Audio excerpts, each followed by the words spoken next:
de seguridad y salud en el trabajo. En esta ocasión, tocaremos el tema de enfermedades ocupacionales, con el objetivo de orientar, prevenir y reducir enfermedades, comentando aquellos factores desencadenantes que puedan llegar a ocasionar estas.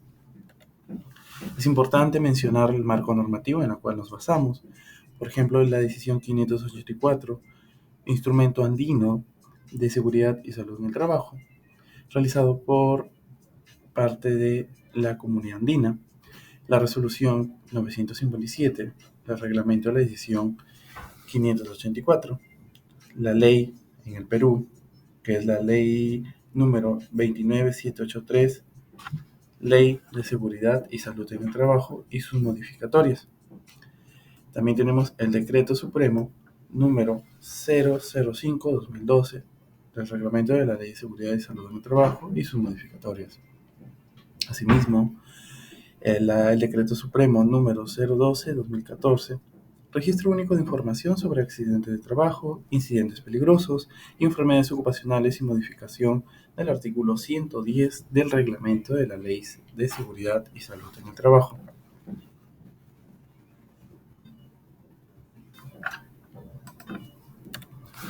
Es importante mencionar algunos términos como salud, que es un derecho fundamental que significa no solamente la ausencia de afecciones o de enfermedad, sino también de los elementos y factores que afectan negativamente el estado físico o mental del trabajador y están directamente relacionados con los componentes del ambiente de trabajo. En el caso de enfermedad, es toda alteración o daño en el funcionamiento del organismo humano. Y ocupación o trabajo es toda actividad productiva realizada por la persona en un tiempo y condiciones determinadas y por cuenta propia, sector privado o instituciones públicas.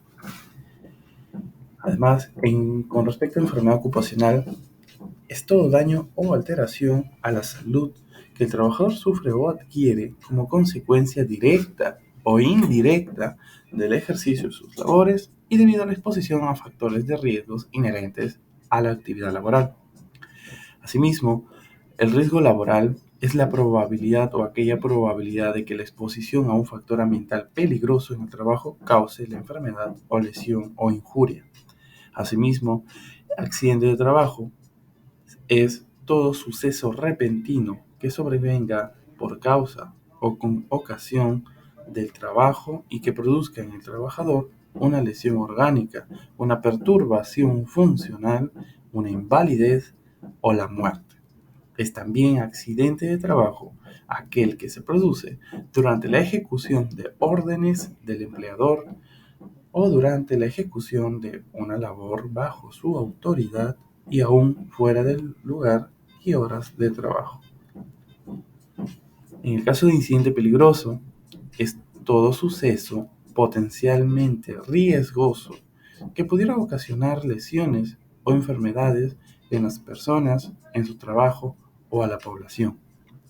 Y peligro es aquella característica o condición física de un equipo, proceso o sistema, y es un elemento que tiene la potencialidad de ocasionar daño a las personas, equipo y ambiente.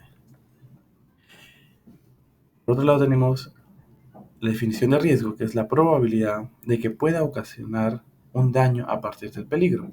Y en los factores de riesgos son aquellos agentes de naturaleza física, química y biológica y los resultantes de la interacción entre el trabajador y su ambiente laboral, que tienen la posibilidad de causar daños y enfermedades a la salud humana.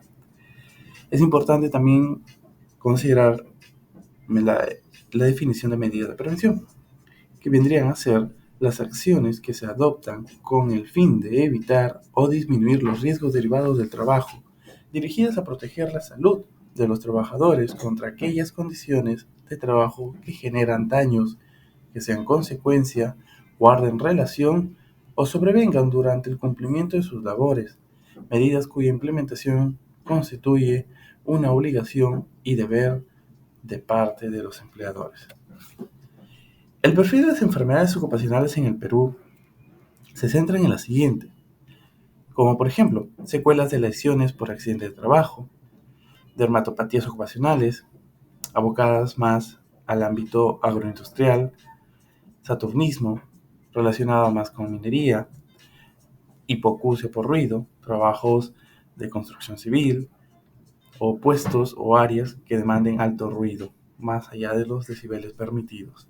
Neumoconiosis, también asociado bastante con el área del sector minero, las intoxicaciones por plaguicidas, también relacionadas al sector agroindustrial, y las enfermedades musculoesqueléticas en cualquier puesto de trabajo en la que se adopte malas posturas ergonómicas.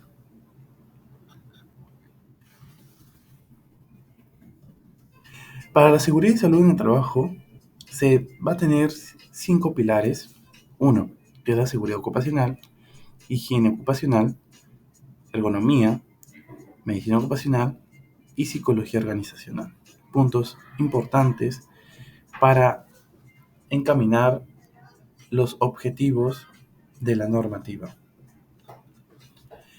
En los riesgos ocupacionales tenemos físicos, químicos, biológicos, eléctricos, mecánicos, ergonómicos y psicosociales, de los cuales a continuación vamos a mencionar los más resaltantes. Por ejemplo, riesgos biológicos. Básicamente están constituidos por los seres vivos microscópicos, es decir, microorganismos, presentes en el ambiente. Los riesgos biológicos tienen su origen en el hombre, animales, la materia orgánica, procedente de ellos y del ambiente de trabajo, que al entrar en contacto sin implementos de higiene y seguridad con el trabajador puede producir las enfermedades infecciosas. Esas pueden ser de origen viral, bacteriana, fúngica o micótica y parasitaria. Las enfermedades ocupacionales vinculadas o las ocupaciones vinculadas mayoritariamente al sector agrícola, hospitalaria y puestos de trabajo en áreas poco ventiladas, ocasionando enfermedades como parasitosis, leptospirosis, micosis, malaria, tuberculosis, leishmaniasis, tétano, dengue, hepatitis B, brucelosis, tifoidea y actualmente el tema de la enfermedad por COVID-19 en el contexto de la pandemia. Asimismo, tenemos en los riesgos psicosociales al estrés laboral. Punto muy importante a mencionar, ya que es una reacción de defensa del organismo humano frente a la presencia de exigencias, tensiones y peligros internos o externos de su entorno laboral, generándoles alteraciones o enfermedades físicas, mentales del comportamiento, ocasionando esos efectos adversos en el trabajador, como cambios en el comportamiento, irritabilidad, depresión, alteración cognitiva, como en atención, concentración y memoria, y con respecto al deterioro de la integridad física y mental de los trabajadores. En los riesgos ergonómicos, en este punto vamos a ampliar un poco más, debido a que están más relacionados a temas laborales en oficina, aquellos condiciones de salud, de movimientos repetitivos, o uso de la fuerza, o uso del sistema musculoesquelético. Entonces, son aquellos producidos por una inadecuada relación entre el hombre, la máquina o su puesto de trabajo. Atributo o elementos de la tarea, ¿no? Equipo o ambiente de trabajo, o una combinación de las anteriores que determina un aumento de la probabilidad de desarrollar enfermedades o lesión.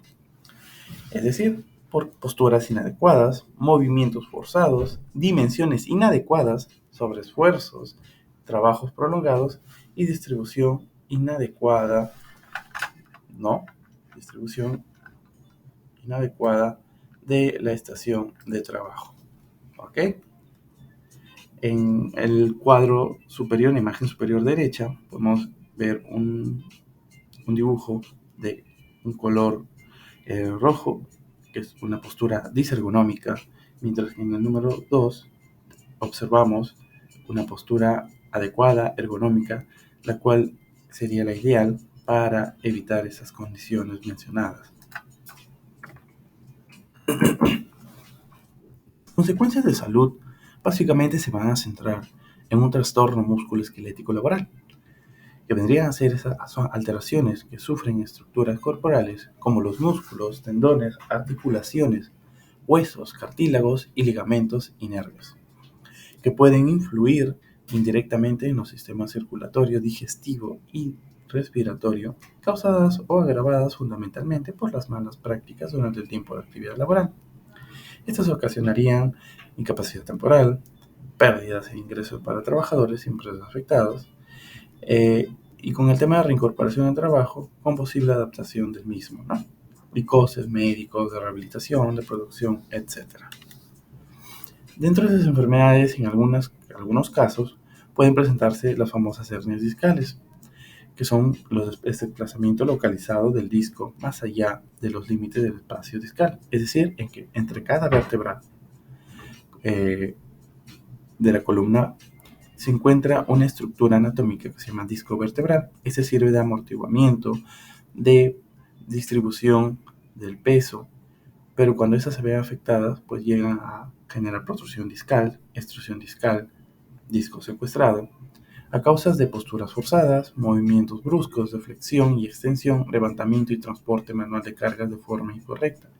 Y es más común que se presente a nivel de la quinta vértebra lumbar y primera vértebra sacra, o a nivel de la cuarta vértebra lumbar o quinta vértebra lumbar. Las lumbalgias vienen a ser los síndromes dolorosos localizados en la región lumbar con irradiación eventual de la región glútea, las caderas o abdomen, generando contracturas, ciclos repetidos, dificultad de irrigación sanguínea. Y en el caso de la tendinitis, que vendría a ser degeneración sintomática del tendón con rotura tendinosa y vascular y respuesta inflamatoria de reparación, ocasionando dolor, pérdida de fuerza y disfunción. Por otro lado, tenemos las cervicalgias, resultados de una sobrecarga o sobreesfuerzo de los músculos de cuello o de una lesión neuromuscular traumática, como el latigazo cervical, ocasionando también dolor intenso, signos de afectación neurológica, un dolor no crónico, nocturno, pérdida de fuerza de la mano, entre otras. Y finalmente el síndrome del túnel carpiano, aquella dolencia provocada por la inflamación y la presión en el interior del túnel carpiano por el carpo, formado por el carpo y el ligamento carpiano transverso en la muñeca. Como podemos observar en la imagen inferior, se observa la estructura anatómica donde señala las flechas, el ligamento transverso del carpo, el hueso del carpo, los tendones al interior y el nervio. Cuando esta zona y estas estructuras anatómicas se ven comprometidas, llegan a inflamarse, especialmente los tendones, ocasionando aumento de la presión interna y comprimiendo mayor al nervio que pasa en esas estructuras, generando un dolor, adormecimiento de los dedos, cosquilleo, debilidad y ardor en manos y dedos. Finalmente, gracias por su atención. Hasta otra oportunidad.